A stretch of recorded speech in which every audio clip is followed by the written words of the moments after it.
Muito bem, pessoal, a partir deste vídeo vamos estudar o Código de Meio Ambiente e de Posturas aqui do município de Venâncio Aires. É interessante que na maioria dos municípios existe um código, uma lei para tratar do meio ambiente e outra lei para tratar das posturas, que é o Código de Posturas. Aqui em Venâncio Aires, optaram em fazer as duas regras em uma lei só. E não tem nenhum problema nisso. É uma mera opção do município. Então, nós vamos estudar este Código de Posturas e nós vamos perceber que, primeiro, vamos falar mais na parte ambiental e depois na parte de posturas propriamente dito. As posturas e as questões ambientais são fiscalizadas.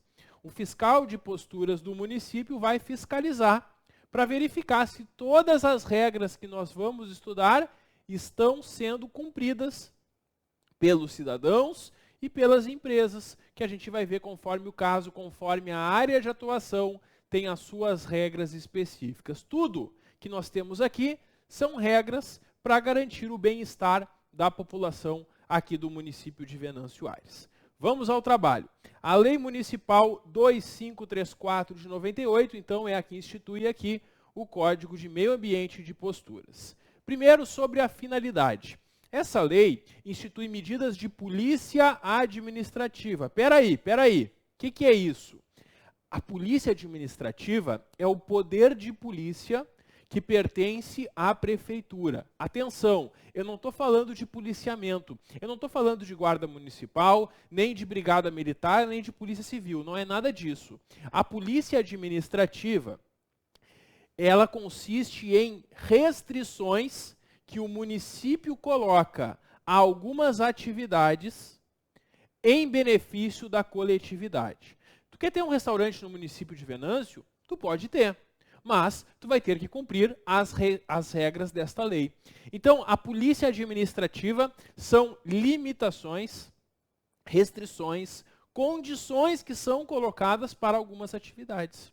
E por que são colocadas essas restrições? Para beneficiar a coletividade. Por exemplo, eu dei o exemplo do restaurante, para evitar que o restaurante venda uma comida contaminada, estragada, que vai causar problema para a saúde da população. É por isso que existem medidas de polícia administrativa.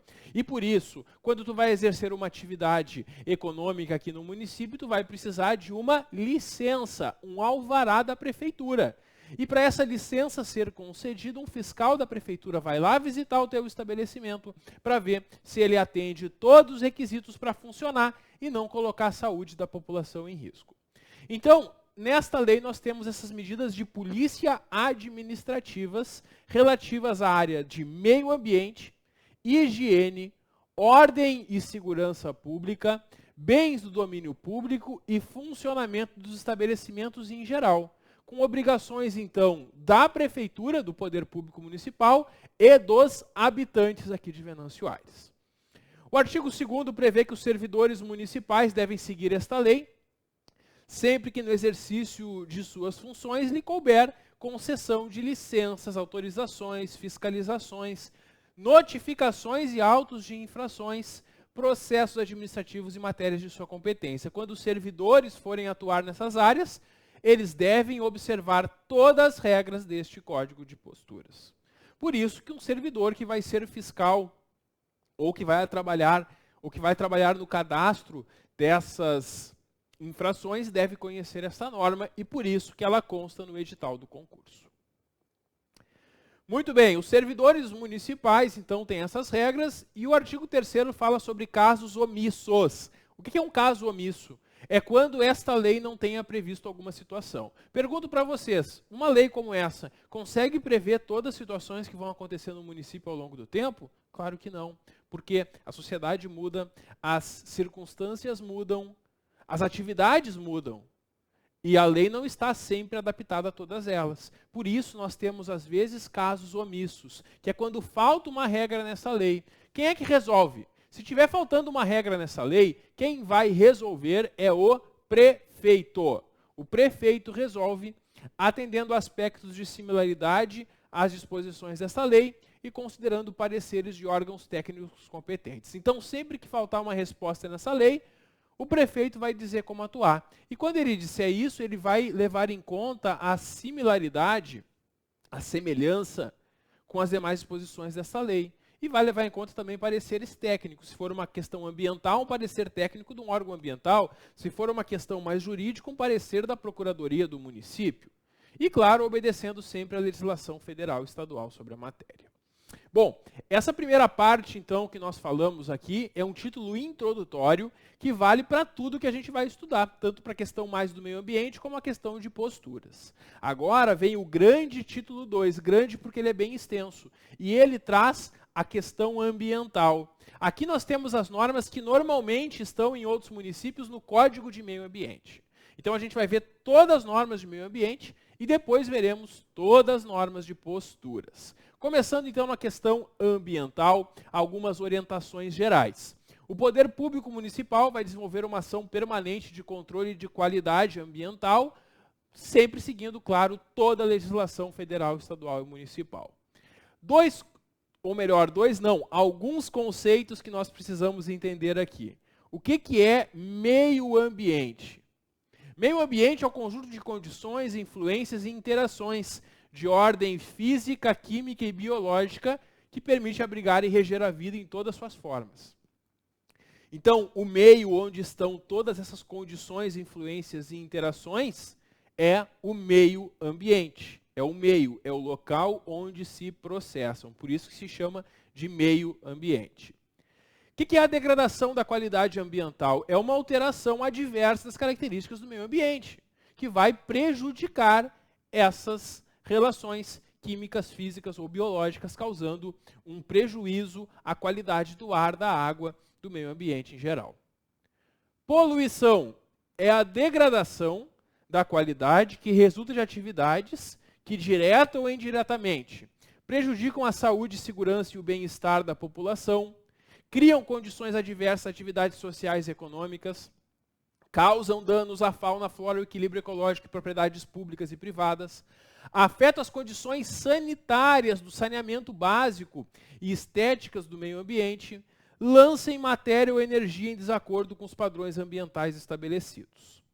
Isso é poluição. O que é fonte poluidora? É de onde vem a poluição. Assim como a fonte de um rio é de onde o rio nasce, a gente tem como fonte poluidora a pessoa física ou jurídica, pode ser uma pessoa como nós ou uma empresa, de direito público ou de direito privado, que é responsável, direto ou indiretamente, por essas atividades que causam a degradação ambiental. Fonte poluidora é o poluidor, é quem está poluindo. Recursos ambientais: atmosfera, água, superfície, solo e componentes da biosfera. E recursos naturais, todos os componentes ambientais economicamente exploráveis. Esses conceitos podem ser cobrados na tua prova. A banca pode falar assim, como que se denomina ou no que consiste todos os componentes ambientais economicamente exploráveis. Aí nas opções de resposta vai estar recursos naturais, que é a resposta correta, mas vai estar lá para te confundir recursos ambientais, fonte poluidora. Eles vão misturar os conceitos e te perguntar qual que está certo. Por isso que é bom saber cada um deles nessa parte. O artigo 6º prevê que o poder público municipal, a prefeitura, deve se articular com órgãos públicos federais e estaduais para fiscalização e controle do município de atividades que possam degradar a qualidade ambiental. Claro, ele vai ter lá contato direto com o Ministério do Meio Ambiente, com o IBAMA, com a Secretaria Estadual do Meio Ambiente, com a FEPAM, justamente para fiscalizar qualquer degradação ambiental no território do município. E aqui tem alguns exemplos de formas de degradação ambiental que vão ser, claro, fiscalizadas. Bom, nós temos no artigo 7º que o Poder Público Municipal, a Prefeitura, pode celebrar convênio com esses órgãos justamente para a execução dessas atividades, para que servidores desses órgãos também façam fiscalizações aqui no município. E são de interesse público, obrigação de todos os habitantes do município de Venâncio Aires, ações tendentes a prevenir e controlar todas as formas de degradação do meio ambiente ou da qualidade ambiental, manter e recuperar características físicas, químicas e biológicas do solo e da água, prevenir poluição e impedir desmatamento e favorecer o ajardinamento de passeios públicos e florestamento e reflorestamento. Quando for verificada a ocorrência de um dano à qualidade ambiental, são aplicadas as penas previstas na legislação municipal e também seguindo as regras da legislação estadual e federal sobre isso. O capítulo 2, agora, na área ambiental, ainda fala sobre o controle da poluição.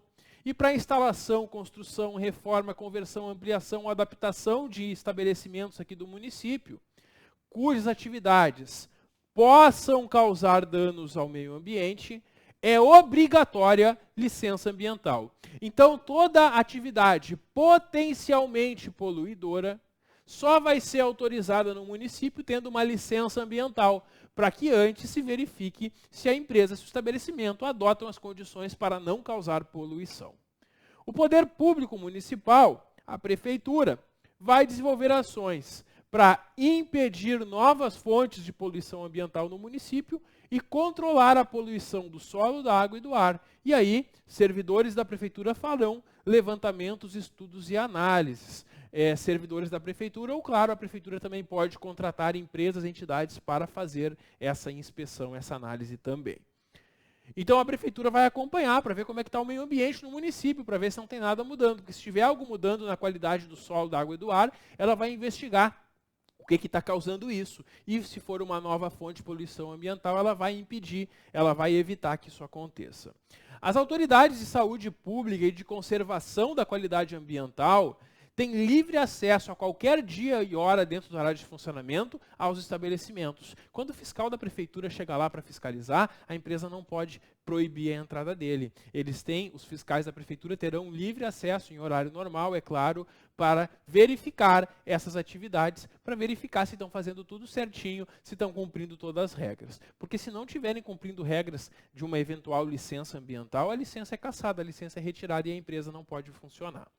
O artigo 13 prevê que é proibida atividade que comprometa de qualquer forma a qualidade das águas que nós vamos beber, águas destinadas ao consumo humano. É proibido lançar direto ou indiretamente nas vias públicas, terrenos, várzeas, vales, cursos d'água, represa, barranco, em todos esses lugares, sem prévia autorização, quaisquer materiais ou resíduos. Não pode descartar nenhum lixo nesses locais sem prévia autorização. E que geralmente não vai ser dado. A maioria desses lugares não são lugares adequados para descartar materiais, resíduos. A municipalidade, a prefeitura, o município é obrigado a manter em toda a zona urbana a periodicidade e regularidade da coleta de lixo doméstico, privado, público, comercial. Claro, tem que funcionar, tem que passar o caminhão de lixo em toda a cidade para não deixar o lixo acumular, porque isso causa problemas ambientais. Então também o município se responsabiliza na coleta do lixo. Os resíduos devem ser embalados e acondicionados em sacos plásticos apropriados, seguindo, claro, as regras da ABNT, a Associação Brasileira de Normas Técnicas, devidamente fechados, vedados e mantidos em lixeiras. A colocação do lixo na via pública para ser recolhido deve ser feito em tempo não superior a 6 horas, claro, para evitar, inclusive, o mau cheiro que causa o lixo a céu aberto muito tempo. E não é responsabilidade do município recolher resíduos que venham de indústrias, a terra e resíduos de construção, entulho, demolições e tudo mais. Quando alguém faz uma obra ou as empresas que causam esse lixo, eles devem se responsabilizar pela destinação do lixo. Por exemplo, em obras é comum colocarem aqueles papo-entulhos, né? Aqueles locais onde é despejado todo o material da construção. Bom, e o município, sempre que possível, vai adotar o sistema de recolhimento em separado de lixo orgânico e reciclável, né? Pelo amor de Deus, hoje em dia, se alguém ainda não separa lixo, está muito atrasado, né?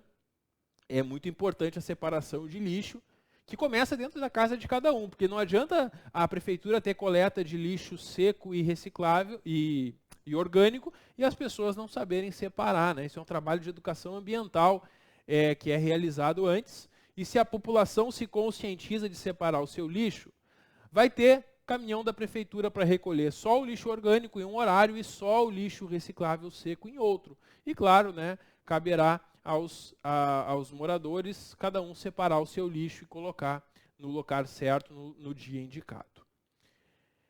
Aqui diz sempre que possível.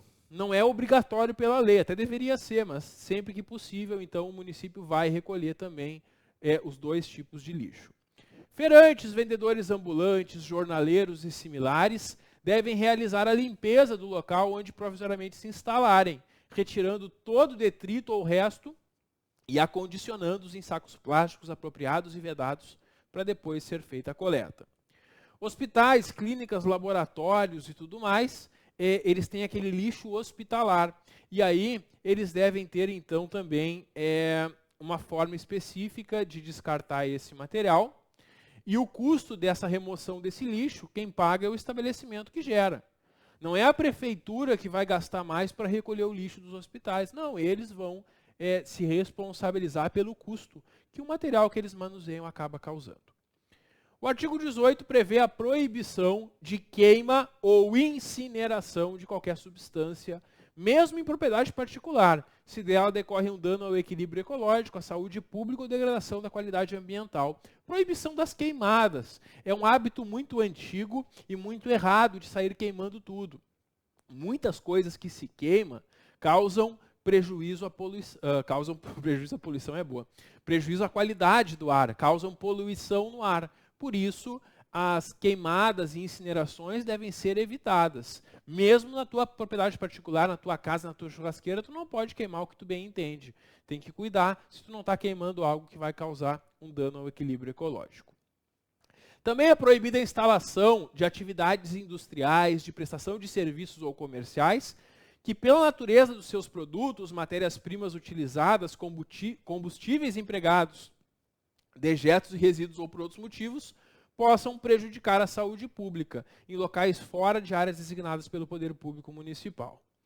Quem for responsável pelo estabelecimento industrial, comercial ou de serviços é obrigado a fazer a seleção, tratamento e dar a destinação final dos resíduos e despejos que a sua atividade origina.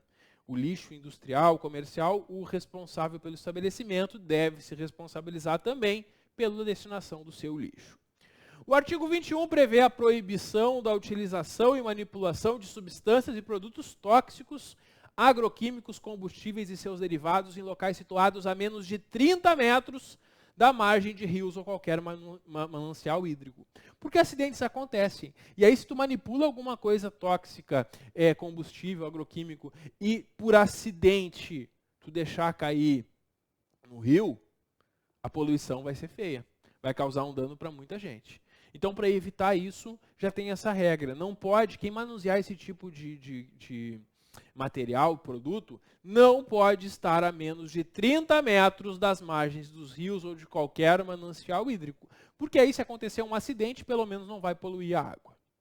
E é obrigado ao abastecimento, lavagem ou limpeza de máquinas de pulverização terrestre ou aérea, equipamentos ou tanques de transporte de substâncias e produtos tóxicos ou inflamáveis diretamente nos cursos d'água ou outros mananciais naturais ou artificiais, também para evitar a poluição. Vai abastecer, escapa ali, a bomba já vai cair o combustível na água. Então, não é possível fazer esse abastecimento diretamente em cursos d'água. Produtos tóxicos, agroquímicos, inflamáveis, explosivos e radioativos. O Poder Municipal ele vai suplementar essa fiscalização, que também é feita por órgãos federais e estaduais, e as pessoas físicas ou jurídicas que produzirem ou comercializarem substâncias e produtos tóxicos, agroquímicos, inflamáveis, explosivos e radioativos devem ter cadastro e licença no município para funcionar. E independentemente de outras exigências legais, porque às vezes, além da licença municipal, tem que ter uma licença estadual e federal também. E no município tem que ter essa licença para poder atuar, né, com esses materiais. O artigo 26 prevê que na aplicação ou manipulação de substâncias e produtos dessa natureza, o usuário é obrigado a utilizar equipamentos de proteção que sejam recomendados, e o transporte de tóxicos inflamáveis, explosivos ou radioativos só é permitido se forem observadas todas as regras da legislação, os padrões da ABNT, a autorização especial da Autoridade Estadual de Transporte, ouvindo o órgão de proteção ambiental, em veículo exclusivo e específico para essa finalidade, com motoristas e ajudantes treinados e após ter vistoria do órgão municipal competente. Todos esses cuidados, então, para transporte desse material. O artigo 28 prevê que aos varejistas, pessoal que tem as suas lojas do comércio, é permitido manter depósito em compartimento apropriado e especiais nos seus armazéns ou lojas, devidamente sinalizados, da quantidade de substâncias e produtos tóxicos, inflamáveis ou explosivos que esteja autorizado na licença e que não ultrapasse o prazo de 20 dias para venda provável. Então, o varejista, se ele comprar um material dessa natureza em grandes quantidades que ele não vai vender em 20 dias, ele não pode deixar tudo estocado na loja. Ele vai ter que ter um outro lugar para depósito, justamente para evitar o risco de uma explosão. O artigo 29 prevê que os fogueteiros e exploradores de pedreiras é permitido manter depósito de explosivos em quantidade determinada na licença, que corresponda somente ao consumo de 30 dias, desde que o depósito esteja localizado a uma distância de 250 metros de qualquer habitação e 150 metros de qualquer via ou logradouro público. São as distâncias mínimas que devem ser observadas. Temos ainda, no artigo 32, que é expressamente proibido queimar fogos de artifício, bombas, buscapés, morteiros e outros fogos perigosos em logradouros públicos, soltar balões a combustão em toda a extensão territorial do município, fazer fogueiras em logradouros públicos, utilizar, mesmo com porte legal, armas de fogo dentro do perímetro urbano, fazer fogo ou armadilhas com armas de fogo e energizar cercas, grades e outras estações metálicas. Essa a proibição, então, colocada aqui neste código. O artigo 33 prevê que é proibido armazenar gasolina, óleo diesel, álcool, combustível e outros inflamáveis em vasilhame em domicílios ou imóvel residencial, sendo o consumidor, proprietário ou locatário responsável pelos danos que causar. Agora o combustível está barato, eu vou aproveitar e eu vou estocar na minha garagem, eu vou comprar lá 200 litros de gasolina e vou deixar na minha garagem, porque aí depois, quando aumentar o preço do combustível, eu sair ganhando, eu sair economizando. Tu não pode fazer isso. Tu não pode estocar combustível na tua garagem. Porque se tu fizer isso e alguma coisa acontecer, tu vai ser responsabilizado civil e criminalmente pelos danos causados. E a responsabilidade civil, ela é bem pesada em danos ambientais. Então nem pensa em fazer isso. Não pode estocar combustíveis ou esses inflamáveis em domicílios ou imóvel residencial. Não pode fazer isso. Tem que ser num lugar apropriado para tanto, com licença, com todos os cuidados necessários. Os locais de depósito também de gás liquefeito de petróleo, GLP, devem também atender condições mínimas de afastamento e ventilação exigidas.